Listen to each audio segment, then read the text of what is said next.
Welcome back to another episode of Be Our Guest here on Musical Theater Radio. I am your host, as always, Jean-Paul Jovanoff. The great thing about musical theater is the sheer variety of subject matter. There are shows involving singing cats, a small town in Newfoundland on 9/11, and will they, won't they couple in a small town in Oklahoma.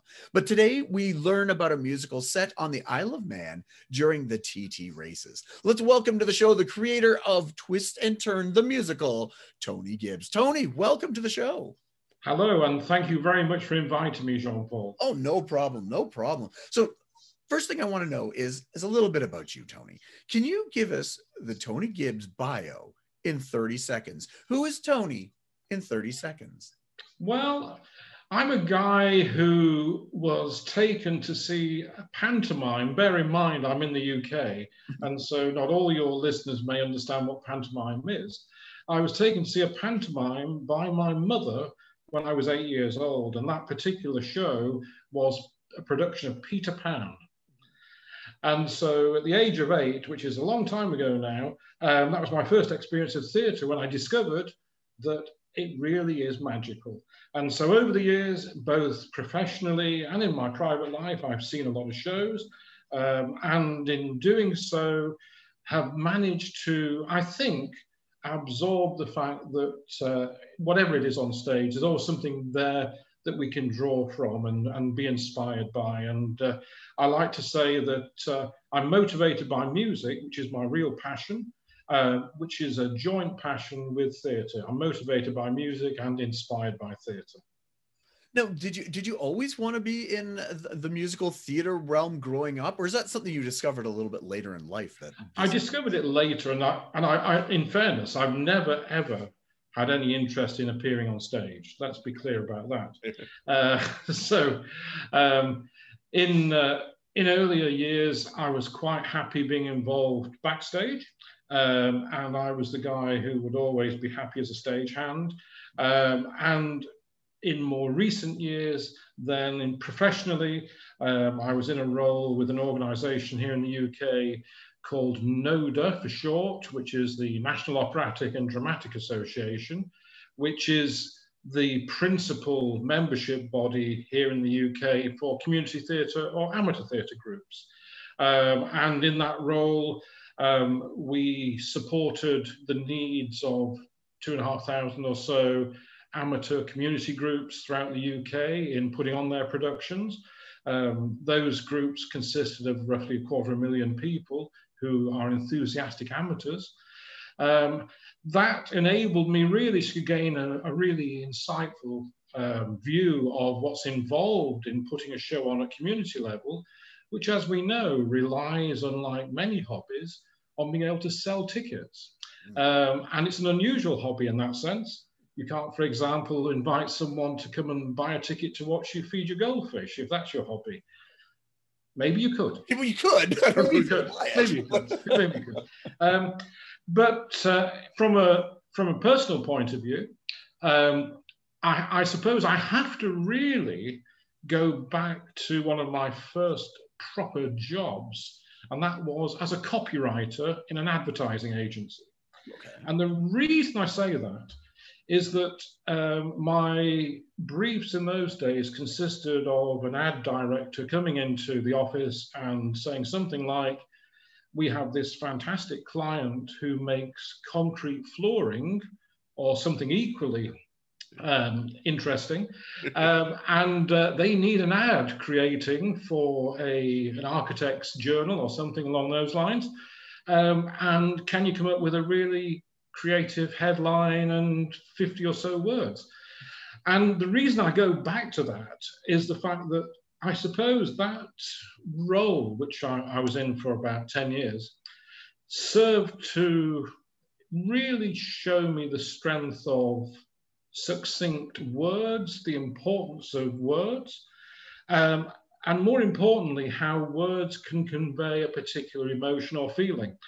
And the reason that I'm referring to that, Jean-Paul, is because then, some years later, which I guess now must be about 25 years ago, something like that, I saw an ad, which was for a band I'd never heard of. And the band were saying, lyrics wanted. And I thought, oh, I wonder if I could do that. And so initially it became a personal challenge to see if I could become a lyric writer. And I have to say, to my amazement, the first batch of lyrics that I sent in response to this ad resulted in one of the pictures being recorded. Wow. That particular band still performed that song with my lyrics. So this is actually probably about 15 or so years ago. And they still performed it, just obviously up until lockdown. Yeah. But that really whet my appetite for the whole approach that I thought I could move into, which was lyric writing. And so I gradually started to hone that craft, along with accompaniments by me as a very poor keyboard player. So I soon realized that I wasn't a musician, but maybe there was something there for me as a lyricist, and at the same time coming up with top lines or melodies. But it also showed me that I needed to be able to work with other creative people. And so along the way, yeah, I wrote some really, really bad lyrics. You know, there's a whole drawer full of them. But at the same time, by realizing, I suppose, my limitations, I started to gradually work with more and more and more incredibly creative musicians, and realized that the whole approach to music is one of collaboration. And whether we're talking about musical theatre, or we're talking about traditional rock and pop, my own experience has been that it's about that collaboration where, as a lyricist, perhaps coming up with a top line or a melody, you then need a really, really first-rate musician who's able to look at structure, to be able to hone it and create an idea into something more workable. But I also appreciate then the importance of having, in terms of musical theatre, having a great MD to work with, having a great arranger to work with. If you're in the studio, the importance of having a fantastic producer to work with. And I do see it as being very, very much a collaborative approach. So all of that is by way of an answer to your question, Jean-Paul, about my own journey, which led me in my professional role in that organization I mentioned earlier. In 2015, finding myself on the Isle of Man. And I was at a networking event hosted by the Arts Council on the Isle of Man, and found myself chatting to one of the board members there, and just happened casually to say that, considering the Isle of Man is so famous for its annual festival of TT races, I was surprised that no one had ever written a musical about them. To which the answer I got was, well, why don't you write one? Ha ha. Which I'm afraid was the wrong or right thing to say. And so by this point, I should add, I'd been collaborating for a few years with someone who's now a really great friend of mine, who's in a well-known band over here and has been since the 80s. So I phoned him up and I said, I've got a great idea. We're going to write a musical. And he laughed. he thought it was a joke. Yeah. So anyway, I persevered and came up with some of those melodies, top lines, and some lyrics. And gradually, over the course of the next 3 years, ended up with the show that's now called Twist and Turn, which explores relationships, it explores issues of redemption. it also, because the Isle of Man is famous for its motorbike racing, its TT, but it's also got a strong tradition of mythology, which goes back hundreds of years. And so Twist and Turn now has a focus on the characters. It's character driven against the backdrop of the TT races, but it's also a fantasy story as well, where we bring out elements of the mythology that have been embedded in the island as well. Wow, that's again, like I said in my opening, you have so many different types of things that shows are set around, and I've never heard anything like this before. The mythology and the TT racing. So congratulations on finding something that no one, I think, has ever done before. So that's fantastic. Before we get into the show itself, I'd love to learn a little bit more about some of the people that have supported you and guided you along the way that you talked about. Are we able to know who these people are? Or... Of course. So, sometimes they're secret, so you they don't want to just hide in the background. But no. So I think one of the key people, certainly from that first catalyst, if you like, in 2015, is a guy called Graham Duffin, who's best known professionally for his work with a band over here called Wet Wet Wet. Yep. And he's been in the band, with the band, produced the band since they started out. Actually, I think it was back in the 70s, not the 80s. And so Graham, apart from his life within Wet Wet Wet, his daughter has a band with her husband called Ashton Lane, who are a country rock band. And I've had the pleasure of working with the three of them in the country rock, pop rock sphere for several years now. And certainly from a creative point of view, Twist and Turn would never have got off the ground without the three of them. And so I really do need to name check them and recognize their fantastic contribution. Another key member of the creative team, and it comes back to the importance of having that quality at all levels, is a guy called Sandy Jones, who's also a record producer.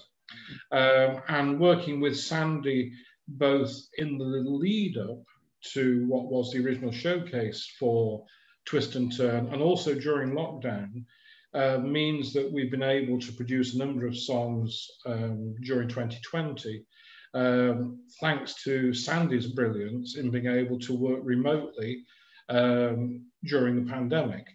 And certainly the four of them have been key collaborators or contributors to the whole process. I mentioned the showcase. One of the first, I suppose, opportunities to try out the show was in October 2018.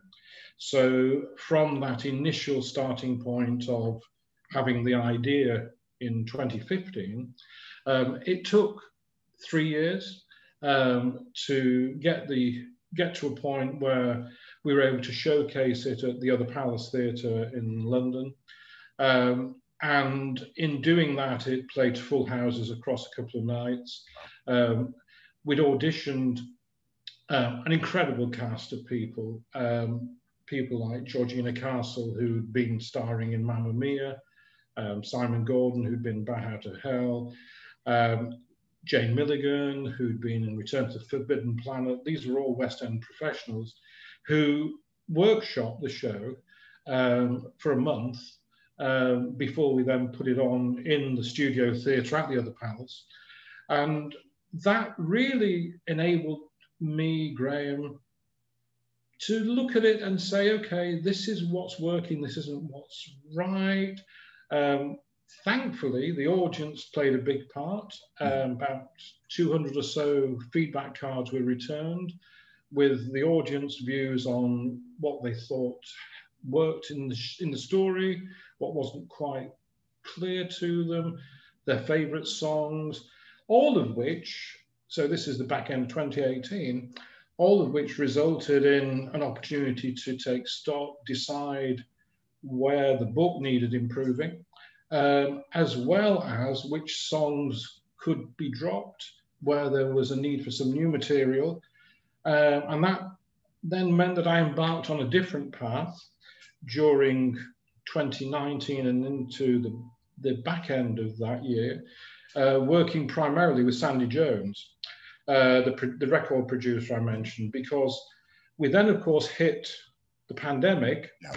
And that's when it became clear that a different strategy was needed, because it was all very well having another version of the book. It was all very well having a reworked collection of music. But with theatres closing, the opportunity to put on a new show, of course, meant a complete rethink. And so that led to me then looking at a completely different strategy. So the strategy during 2020 was to record some of those new songs, which were all done remotely.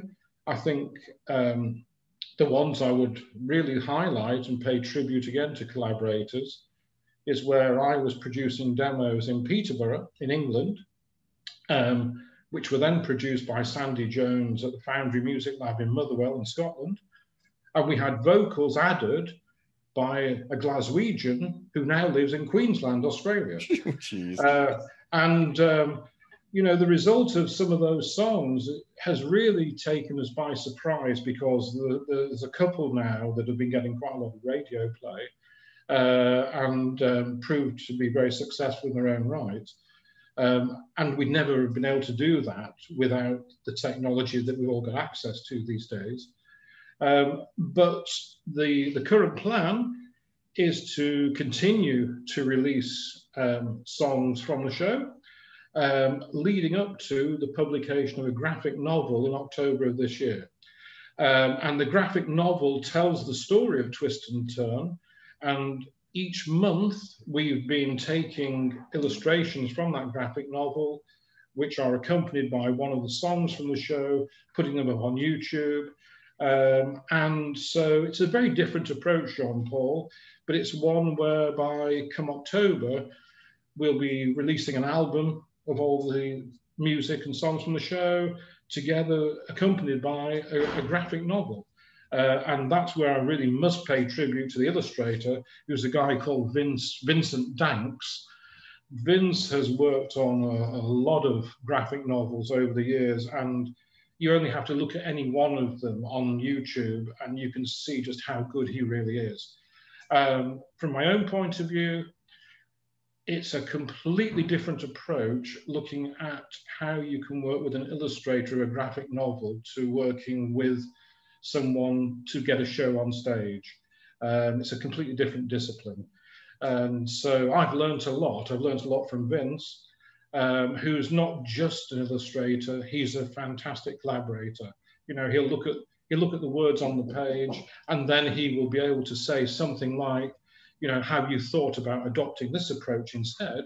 And so he's very much part of the overall creative process. I always have to congratulate artists like yourself who've taken the pandemic and done what you've done. You know, you've put together those songs from, like you said, you're in Peterborough, someone else is in Scotland, in Australia, and been able to merge this and create something.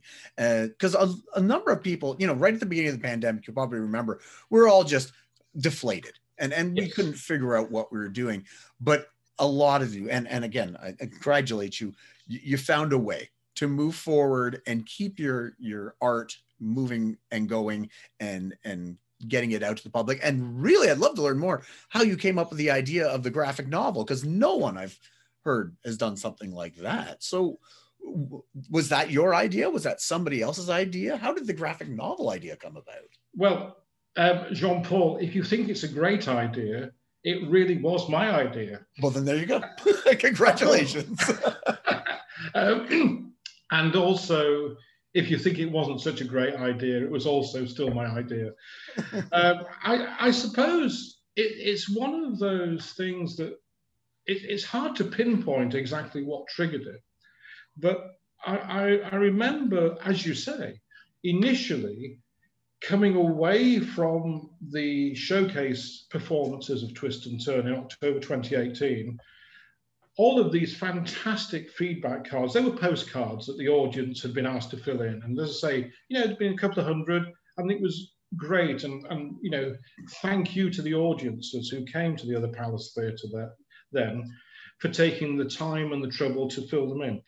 So initially, into the early part of 2019, it was a case of review and think, oh, well, nobody liked the song that I loved. Or, I thought the whole story made sense. I wrote the book, it made sense to me, but not everybody else. So, there was that whole iterative process. But then when it became clear, you see that the work on the rewrite of the book was underway, but it also became clear that we needed some new songs, which I was working on by this point in 2019 with Sandy Jones. Once it became clear that the theatres were closing, I suppose I did go into a bit of that downward spiral that you've just touched on, because I thought, well, here's something where there's no clear future for it. The next stage needs to be another version of Twist and Turn. When will that be? And so I suppose, and I'm not avoiding a question, Jean-Paul, I really can't recall how I had the idea, but it just seemed to me that there had to be a different way of telling the story. And I suppose, reflecting on it, maybe it was about, was there a way of using YouTube? Was there a way of using technology? Possibly along those lines, and thinking, well, there has to be a way of doing it. But of course, the only option to something on stage is to have a video or a film of it, which is expensive, it's hard to produce, and again, would be affected by the pandemic. And so I don't know, I hit upon this idea of, is there a way of telling it through pictures? And then, although I've never been into graphic novels, it was a whole new world to me. Through research and literally just talking to people people I knew, I was able to make contact with Vincent Danks. And the first time we spoke on the phone was probably the best part of an hour. And I thought, I like this guy, and I'd like to think he liked me. And we really found that we were on the same wavelength. And I think we came together at exactly the right point for both of us, because I'm looking at how to take forward the story of Twist and Turn. Yeah. And from his point of view, a lot of his other work had come to a halt because of the pandemic. And here we were, both looking at how we can go forward creatively, and the rest, as they say, is history. And we've worked now, we've worked together for not quite a year, probably about nine months or so. And he's absolutely amazing. And so, yes, it was down to me. I can't be 100% sure how I arrived at it, but one thing that we do see is that it's different, and being different is either a good thing or it's a bad thing, and who knows? But you know what, good and bad is all subjective. So I always look at, if you tried something, whether it succeeds or fails, you tried, right? Yeah. And you did it, and congratulations on that. So you said that's coming out in October of 2021? Yes. Okay. And so what does the future look like now that the theaters are slowly beginning to open, or at least trying to? Where do you see the show? Are you still kind of working through the book right now, adding some songs, or is it ready for its next incarnation on stage to be looked at by an audience again? Well, I think actually, Jean-Paul, you've asked 2 or 3 different questions. Yes. So first and foremost, it's about how easy or difficult it would be coming out of the pandemic to produce a new show. And as we all know, it's hard enough as it is in the best of times. And so it's about finding the funding, finding backers, putting a financial package together that would enable a new show to have legs. And that, as you know, in itself is quite a challenge. I'd like to think that whatever the next stage is, that by having a success in terms of some of the music, and by having what I believe will be a success in terms of the publication of a graphic novel, that it will stand a better than even chance of having another life on stage. Yes. Because there should be, by that point, some traction in terms of awareness, in terms of potential audience. And so my view is that let's look at how successful the music can be once we've got an album out there. We've already enjoyed some success with a couple of the songs getting radio play. One of them was named #1 on UK country radio in March of this year. Nice. And once we've got a graphic novel out there, that will open up a whole new audience. Because as I've been told, it's hard to pigeonhole this. Is twist and turn a graphic novel with music, or is it musical theatre with a graphic novel? How exactly do you describe it? Well, it's a musical, and there's a graphic novel there, and it's meant for the stage. What I would say, though, Jean-Paul, is that I found in writing the text for a graphic novel, as I said earlier, it calls for a very different approach from writing a book. And so as a consequence, I've actually moved into slightly different directions with the graphic novel. And so, for example, the fantasy elements, which are rooted in the mythology from the Isle of Man, are more pronounced in the graphic novel than perhaps they could be on stage, because some of them would be hard to actually set on a stage. Yeah. And so there's that aspect to it. And so the simple answer to your question is, once we've got a graphic novel out there, that in itself wouldn't be enough for a book. The book still would need a further rewrite. I've looked at it, I've actually worked on the book following the showcases in 2018. But the rewrite that I ended up with in 2020 effectively has only become a template to build on for the graphic novel. And so I think where we're at is music to a professional recorded standard is being released, album coming out, graphic novel coming out. But the aspiration is to then look in 2021 at how to then take it forward and plan a further stage version of it. But that will need a further rewrite of the book. And you know what they say, the best way, from a financial point of view, the best way to end up with $1 million in your pocket after putting on a new musical is to start with 2 million. That's so true. So again, I think we're all learning, and the post-pandemic world is still one that we're all unsure about. Yeah, I know.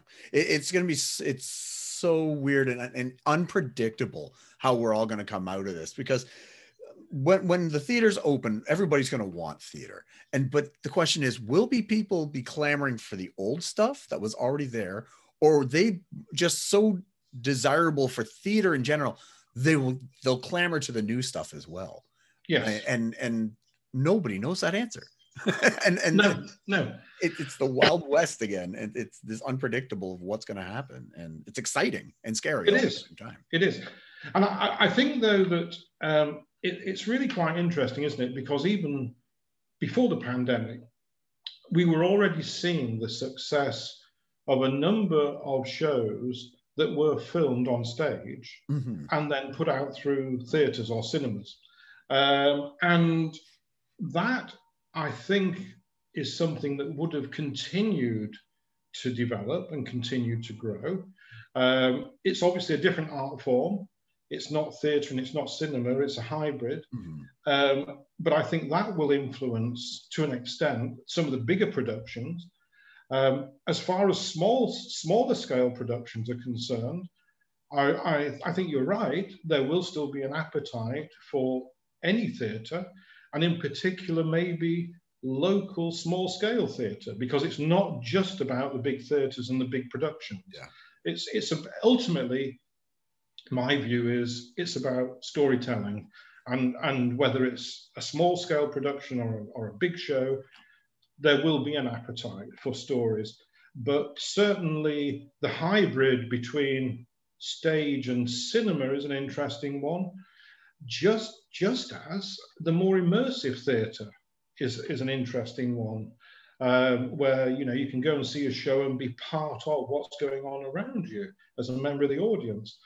I really do think it's an exciting time. It's not all doom and gloom, but it really is a challenging time for all of us if we're passionate about theatre, which we obviously are.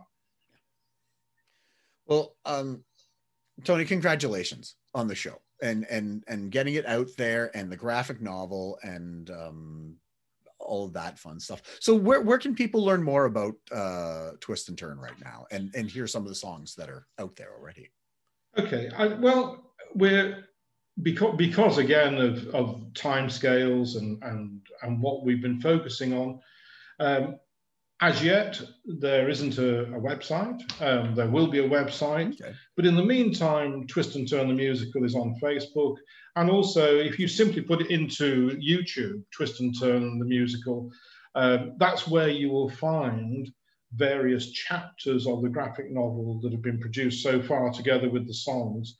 So I would say a good starting point is simply Facebook or YouTube, and then you'll be able to enjoy some of the music, as well as see some of the graphics that I must say, again, Vince Danks has done a fantastic job with.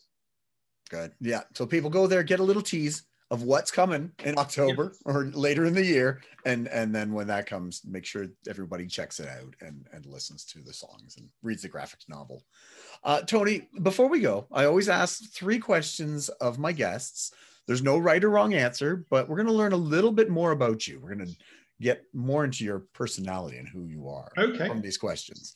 Okay. So question number 1 is, what creator or team or person in musical theater has had a great influence on you? It could be a composer, a lyricist, a writer, a stage manager. It could be somebody famous or not famous, maybe like a teacher. But is there anybody that has helped you or guided you or been an influence on you? Stephen Sondheim. Stephen Sondheim. Can't go wrong with that. That's it.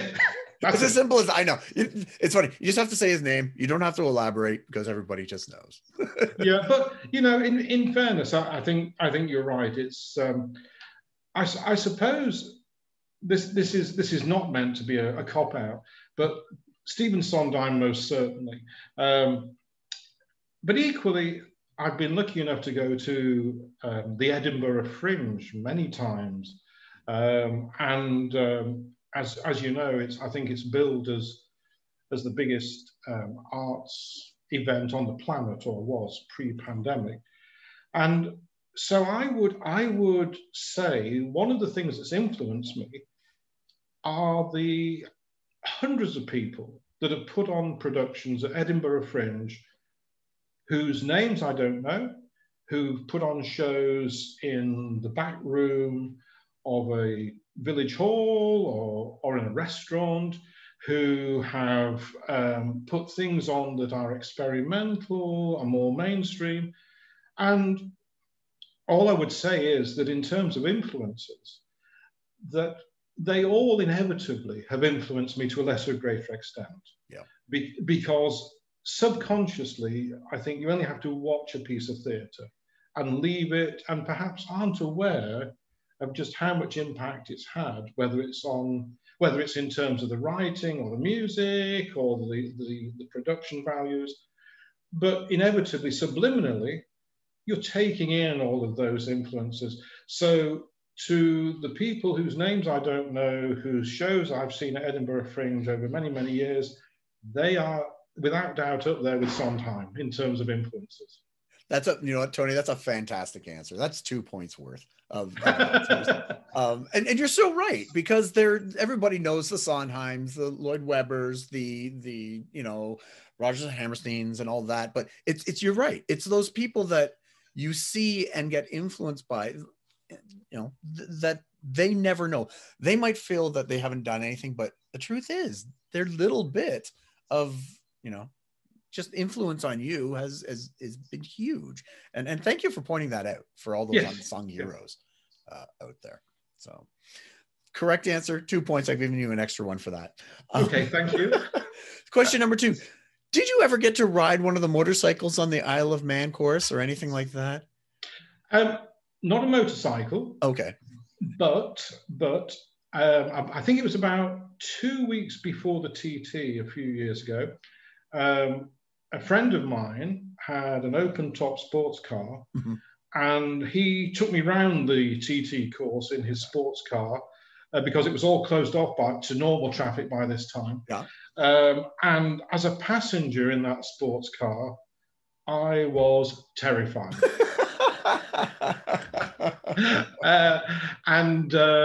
You know, I can only but admire the guys who hit speeds of up to 200 miles an hour on motorbikes, because we're talking about open roads, we're talking about mountain roads, we're talking about what is really very, very frightening stuff.